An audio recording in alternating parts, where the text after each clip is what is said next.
Hey everybody, hope you're having the best day of your life. And if you woke up in America this morning, congratulations. You are the 1% of all time, and that's my story, and I'm sticking to it.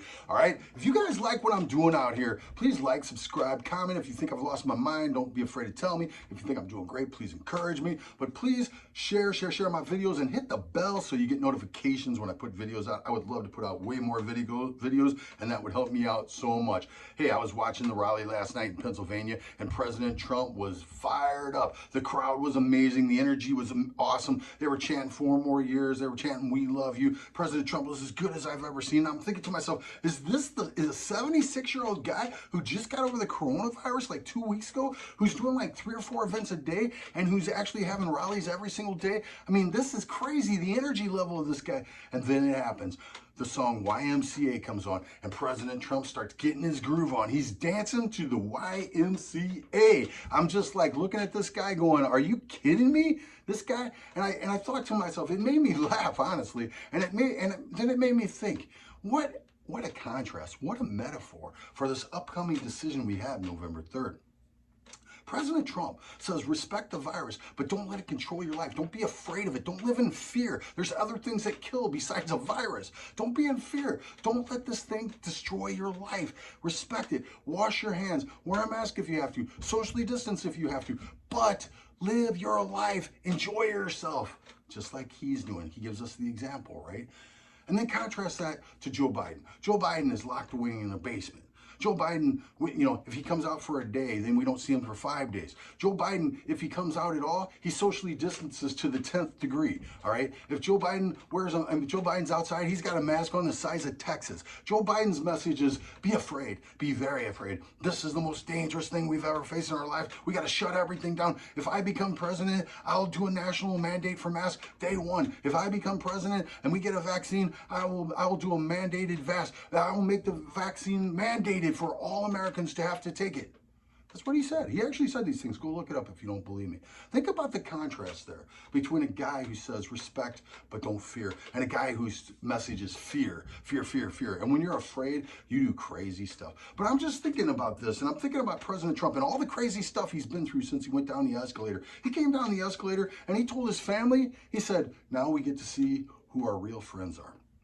He had no idea. He beats the Republican establishment, hands down, no contest. Beats the Democratic establishment, hands down, no contest. And the Clinton war machine, and all the social media sites, Google, the networks, the whole 9 yards, the whole deep state. Turns out the FBI was actually spying on his campaign, which is crazy because this triggers a whole host of events. The FBI was spying on his campaign. They thought Hillary was going to win. They weren't worried about it, right? Then when Trump wins, they go into panic mode. When they go into panic mode, they figure out, we got to do something about this, because if this guy comes in, he's going to find out what we've done. And they target General Flynn. General Flynn worked for the Obama administration. General Flynn, Trump's national security advisor, absolutely knew where all the skeletons were. They knew this guy would figure out everything that they were doing very quickly. And so they weaponized the FBI to go after General Flynn and take this American hero out. This is criminal stuff that's been done, people.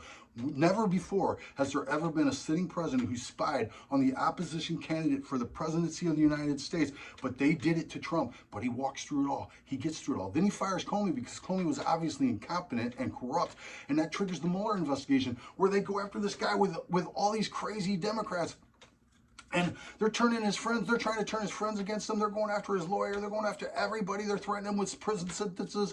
They find nothing. There was no Russian collusion. That's the fact of the matter. This President Trump gets to enjoy that for about a day or two. Then they come after him for the Ukrainian phone call. They impeach the president over this crazy phone call. Now we know, because of the Biden laptop, the Hunter Biden laptop, we know why they were so freaked out about Ukraine, because that was going to lead Trump down the right path, right, towards all their criminal stuff that they were doing. And now we know. But triggers this whole crazy impeachment. He gets through all that stuff. He gives the greatest State of the Union speech I've ever seen in my life. Remember, he was talking about record low unemployment and record poverty rates for Black Americans, and the Black caucus didn't even stand up to celebrate, and Nancy Pelosi tore up his speech. Have we ever seen anything like what this guy's been through? Then we get hit with all the coronavirus stuff. He has to shut down the greatest economy. He's working so hard. Dude, I'm telling you guys, I've got the chronological order of Trump's response to the coronavirus, and it was a heroic response. This guy wasn't sleeping on nothing. You know how he's nominated for 4 Nobel Peace Prizes and you guys don't know about it because the news ignores it because of his peace plan in the Middle East? Same thing with the coronavirus response. This guy's response was phenomenal. This guy's response was amazing. It's total BS to say it was anything other than that, and I can't wait to do my video on it. But for right now, 76-year-old Donald Trump dancing to the Village People YMCA. Live your life. Don't be afraid. Live your life. Respect, but don't live in fear. Don't let this virus control your life. Respect, not fear, all right? If you guys like what I'm saying, please like, subscribe, and hit the bell. And you know what else I got to say? Trump 2020, baby. Be praying for this president every single day. Get out there November 3rd, no matter what, and vote, vote, vote. God bless America. God bless President Trump. Thank y'all.